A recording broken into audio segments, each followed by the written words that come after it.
ఓం నమో నారాయణాయ నమః. హలో అండి. అందరికీ నమస్కారం. అందరూ ఎలా ఉన్నారు? ఈ 2025లో ఉత్పన్న ఏకాదశి ఎప్పుడొచ్చింది? నవంబర్ 15 తారీఖా? లేక 16 తారీఖున? ఏకాదశి తిథి ప్రారంభం మరియు ముగింపు సమయాలెప్పుడు? పారణ సమయం ఎప్పుడు? ఏకాదశి విశిష్టత ఏంటి? అని అన్ని విషయాలు కూడా ఈ వీడియోలో క్లియర్‌గా తెలుసుకుందామండి. వీడియోని ఎక్కడ కూడా స్కిప్ చేయకుండా లాస్ట్ వరకు చూస్తే గనక మీకు అన్ని విషయాలు కూడా క్లియర్‌గా అర్థమవుతాయి. ఇక వీడియోలోకైతే వెళ్ళిపోదాం. మన హిందూ సాంప్రదాయంలో ఏకాదశి తిథికి చాలా ప్రాముఖ్యత ఉన్నదండి. విష్ణుమూర్తికి ఎంతో ప్రీతికరమైనది ఈ ఏకాదశి తిథి. ఈ ఏకాదశిని కార్తీక పౌర్ణమి తర్వాత వచ్చే శుక్లపక్ష ఏకాదశి రోజు నాడు ఉత్పాన ఏకాదశిగా జరుపుకుంటూ ఉంటారండి. ఈ రోజు చాలా విశేషమైనదండి. ఈ ఉత్పాన ఏకాదశిని ఉత్పత్తి ఏకాదశి అని కూడా పిలుస్తారండి. మన హిందువులు విష్ణు ఆరాధనకు ఏకాదశి చాలా ముఖ్యమైనదిగా పరిగణిస్తారండి. విష్ణువుని ఆరాధించడం ద్వారా మనకున్న బాధలు, పాపాలు తొలగిపోతాయని నమ్ముతారు. కార్తీక మాసంలో వచ్చే ఏకాదశిని ఉత్పాన ఏకాదశి అంటారు. మన పురాణాల ప్రకారం ఏకాదశి దేవత ఈ రోజునే ఉద్భవించిందని, ఈ రోజు ఉపవాసం పాటించడం వల్ల ఆరోగ్యం, సంతానం, సుఖం, మోక్షం, పాపాల నుండి విముక్తి లభిస్తాయని, విష్ణు అనుగ్రహం కలుగుతుందని చెప్తూ ఉంటారు. ఈ ఉత్పాన ఏకాదశి రోజు నాడే విష్ణుమూర్తి మురాసురుడు అనే రాక్షసుని సంహరించాడని, ఈ రోజున ఏకాదశి మాత జన్మించిందని పురాణాలు చెప్తున్నాయి. అందువలన ఈ ఏకాదశిని ఉత్పాన ఏకాదశి అని చెప్తూ ఉంటారు. ఏకాదశి ఉపవాస దీక్షను ప్రారంభించాలనుకునేవారు ఉత్పాన ఏకాదశి నుంచే ప్రారంభించాలి. ఈ రోజు ఉపవాసం చేయడం వల్ల అశ్వమేధ యాగం చేసిన పుణ్యఫలితం, అలాగే 1000 గోవులను దానం చేసిన పుణ్యఫలితం లభిస్తుందని మనకు పురాణాలు చెప్తున్నాయండి. ఈ ఉత్పాన ఏకాదశి అంటే ఏంటి? అసలు దీనికి సంబంధించిన వ్రతకథ ఏంటి? ఇప్పుడు తెలుసుకుందాం. సత్యయుగంలో ముర అనే రాక్షసుడు ఉండేవాడు. అతను చాలా బలవంతుడు, భయంకరమైన వాడు. ఆ భీకర రాక్షసుడు ఇంద్రుడు, ఆదిత్యుడు, వాసు, వాయువు, అగ్ని మొదలైన దేవతలందరినీ ఓడించి తరిమికొట్టాడు.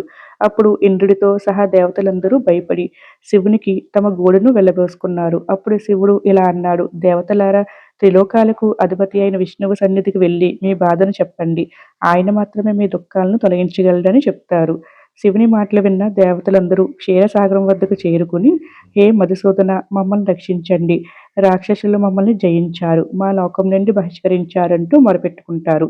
ఇంద్రుని మాటలు విన్న మహావిష్ణువు దేవతలందరినీ జయించిన ఆ రాక్షసుడు ఎవరో, ఎక్కడ ఉన్నాడో చెప్పమని అడుగుతారు. ఇంద్రుడు స్వామి ముర అనే రాక్షసుడు. అతను చాలా శక్తిమంతుడు. ఇతనికి చంద్రావతి అనే పట్టణం ఉంది. దేవతలందరినీ స్వర్గం నుండి బయటికి పంపి తన రాజ్యాన్ని స్థాపించాడు. ఇంద్రుడు, అగ్ని, వరుణుడు, యముడు, వాయువు, ఈశ్వరుడు, చంద్రుడు, నైతుడు మొదలైన వారి స్థానాన్ని ఆక్రమించాడు. ఆ దుర్మార్గుని చంపి దేవతలను కాపాడండి అంటూ వేడుకుంటారు. ఆ మాట విన్న విష్ణువు త్వరలోనే అతన్ని చంపుతానని చెప్తారు. అందరూ చంద్రావతి నగరానికి వెళ్దాం పదండి అని ఆదేశిస్తారు. అలా చెప్పి విష్ణువుతో సహా దేవతలందరూ చంద్రావతి నగరానికి బయలుదేరతారు. ఆ సమయంలో రాక్షసుడు మురా సైన్యంతో యుద్ధభూమిలోకి గర్జిస్తున్నాడు. భగవంతుడు స్వయంగా యుద్ధభూమికి రావడంతో రాక్షసులంతా ఆయుధాలతో అతని వైపుకు పరిగెత్తారు. అప్పుడు విష్ణువు తన బాణాలతో ఎందరో రాక్షసులను హతమార్చుతాడు. మురా ఒక్కడే మిగిలాడు. అతను ఆగకుండా దేవునితో యుద్ధం చేస్తూనే ఉన్నాడు. విష్ణువు ఏ పదునైన బాణం వేసినా అది అతనికి పుష్పంలా తాకుతుంది. అతని శరీరం నిండా గాయాలు ఉన్నా కూడా పోరాటం కొనసాగించాడు. వారిద్దరి మధ్య యుద్ధం 10 సంవత్సరాలు కొనసాగింది. కానీ ముర ఓడిపోలేదు. అలసిపోయిన విష్ణువు బద్రికాశ్రమానికి వెళ్ళాడు. అక్కడ హేమావతి అనే అందమైన గుహ ఒకటి ఉంటుంది. అందులో విష్ణుమూర్తి విశ్రాంతి తీసుకోవడానికి లోపలికి వెళ్తారు. 12 యోజనాల పొడవున్న ఈ గుహకు ఒకటే ద్వారం ఉంది. శ్రీ మహావిష్ణువు యోగ నిద్రలోకి జారుకున్నాడు. ముర విష్ణువును వెతుక్కుంటూ అక్కడికి వచ్చాడు. నిద్రపోతున్న ప్రభువుని చూసి అతన్ని చంపడానికి సిద్ధమయ్యాడు. అప్పుడే ప్రకాశవంతమైన రూపం కలిగిన దేవత విష్ణువు శరీరం నుంచి వికసించింది. ఆ దేవత ముర అనే రాక్షసుని ఎదిరించి పోరాడి అతన్ని చంపుతుంది.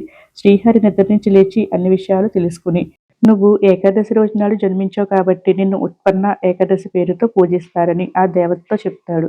నా భక్తులంతా నీ భక్తులే, వారు నిన్ను నాతో సమానంగా పూజిస్తారని చెప్తారు. ఆమెనే ఏకాదశి దేవతగా చెప్పుకుంటారు. అప్పటి నుంచి కార్తీక మాసంలో కృష్ణపక్షంలో వచ్చే ఏకాదశిని ఉత్పన్న ఏకాదశిగా జరుపుకుంటూ ఉంటున్నారు. ఈ 2025 సంవత్సరంలో ఉత్పన్న ఏకాదశి ఎప్పుడు వచ్చిందో ఇప్పుడు తెలుసుకుందామండి. స్వస్తి శ్రీ చాంద్రమాన శ్రీ విశ్వవసనామ సంవత్సరం దక్షిణయానం హేమంత ఋతువు కార్తీక మాసం కృష్ణపక్షం ఏకాదశి తిథి ప్రారంభం వచ్చి నవంబర్ 14 శుక్రవారం రాత్రి 12:49 నుంచి ప్రారంభమై నవంబర్ 16 ఆదివారం రాత్రి 2:30 వరకు ఏకాదశి తిథి అనేది ఉంటుందండి. మన హిందూ క్యాలెండర్ ప్రకారం సూర్యోదయానికి ఏ తిథి అయితే ఉంటుందో అప్పుడే ఆచరించాలి కాబట్టి 2025 నవంబర్ 15 శనివారం నాడే ఉత్పాన ఏకాదశిని జరుపుకోవాలండి. పారణ సమయం వచ్చి నవంబర్ 16 ఆదివారం మధ్యాహ్నం 1:16 నుంచి మధ్యాహ్నం 3:27 వరకు అండి. ఈ సమయంలోపు మీరు ఉపవాసాన్ని అయితే విరమించవచ్చండి. అలాగే ద్వాదశి తిథి ముగింపు వచ్చి 2025 నవంబర్ 17 సోమవారం తెల్లవారుజామున 4:48 వరకు ఉంటుందండి. ఈ ఉత్పాన ఏకాదశి ఈ సంవత్సరం శనివారంతో కలిసి రావడం ఇంకా విశేషమండి. ఈ రోజు విష్ణుమూర్తిని, లక్ష్మీదేవిని పూజిస్తే సకల శుభాలు కలుగుతాయని ఒక విశ్వాసం అండి. ఈ రోజు స్వామివారిని అభిషేకించి తులసి దళాలతో స్వామివారిని అర్చిస్తే గనక సకల సంపదలు, ఆయుర ఆరోగ్యాలు కలుగుతాయండి. ఈ రోజు తులసి దళాలను విష్ణుమూర్తికి సమర్పించకపోతే ఆ పూజ అసంపూర్ణంగా పరిగణించబడుతుందండి. ఈ రోజు ఉపవాసం ఉండలేని వారు పాలు, పండ్లు తీసుకుంటూ కూడా ఈ ఏకాదశి వ్రతాన్ని చేయవచ్చండి. ఈ ఉత్పాన ఏకాదశి రోజు నాడు ప్రదోషకాలంలో చేసే పూజ చాలా ముఖ్యమైనదండి.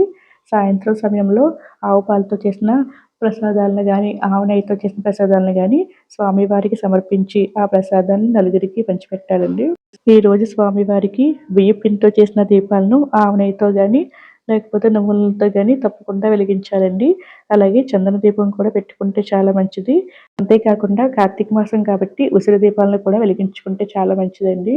ఈరోజు ముఖ్యంగా తులసమ్మకి నీరు అనేది వేయకూడదండి. ఈ ఏకాదశి అనే కాదండి, ప్రతి మాసంలో వచ్చే ఏకాదశికి కూడా తులసమ్మకి నీరు అనేది వేయకూడదండి. ఎందుకంటే ఆ రోజు నాడు స్వామివారి కోసం తులసమ్మ కూడా ఉపవాస నియమాన్ని అయితే పాటిస్తుందటండి. అందుకే నీరు అనేది వేయకూడదంటారు. సో ఇదేంటి వీడియో. ఉత్పన్న ఏకాదశి ఎప్పుడొచ్చింది, ఏ రోజున జరుపుకోవాలి, అలాగే పారణ సమయం ఎప్పుడు, ఏకాదశి విశిష్టత ఏంటి, కథ అన్ని విషయాలు కూడా ఈ వీడియోలో క్లియర్గా అందించానని అనుకుంటున్నాను. నా వీడియో నచ్చితే కనుక ప్లీజ్ లైక్ చేయండి, షేర్ చేయండి, సబ్స్క్రైబ్ చేసుకోండి. మరొక మంచి వీడియోతో మళ్ళీ కలుద్దాం. సర్వేజన సుఖినో భవంతు. Thank you for watching.